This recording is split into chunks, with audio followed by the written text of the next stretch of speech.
ನೀವೇನಾದ್ರೂ ಸೋಷಿಯಲ್ ಮೀಡಿಯಾದಲ್ಲಿ negative comments, ಅದೇ ಪೇಡ್ ಕಾಮೆಂಟ್ಸ್. ವಾಟ್ಸಪ್ ಯೂನಿವರ್ಸಿಟಿ ಪಿತಾಮಹಗಳು ನೀವು ಪೇಡ್ ಕಾಮೆಂಟ್ಸ್ ಹಾಕಿ ನಮ್ಮನ್ನು ತೇಜೋವಧೆ ಮಾಡಿದ ತಕ್ಷಣ ನಾವೆಲ್ಲ ಭಯ ಬೀಳ್ತೀವಿ ಅಂದ್ರೆ ಅದು ನಿಮ್ಮ ಕಲ್ಪನೆಗಳಷ್ಟೇ.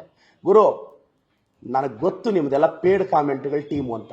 ಅದೇನ್ ಮಾಡ್ತಿರೋ ಮಾಡಿ, ಅದೆಷ್ಟು ಬೈತಿರೋ ಬೈರಿ. ನಮ್ಮ ಪಾರ್ಟಿ ತಂಟೆಗೆ ಬಂದ್ರೆ ನಾವು ಸುಮ್ಮನೆ ಇರಲ್ಲ. ನೀವು ಕಲ್ಲು ಹಾಕಿದ್ರೆ ನಾವೆರಡು ಕಲ್ಲು ಹಾಕ್ತೀವಿ, ನೀವು 4 ಹಾಕಿದ್ರೆ 40 ಹಾಕ್ತೀವಿ. ಇಷ್ಟೇ, ಇದು ನಮ್ಮ ಸ್ಟ್ಯಾಂಡು. ಪ್ರತಾಪ್ ಅವರೇ, ನಮ್ಮ ತಾಯಿಗೆ ಯಾವತ್ತು ಕ್ಷಮೆ ಕೇಳ್ತೀರಾ?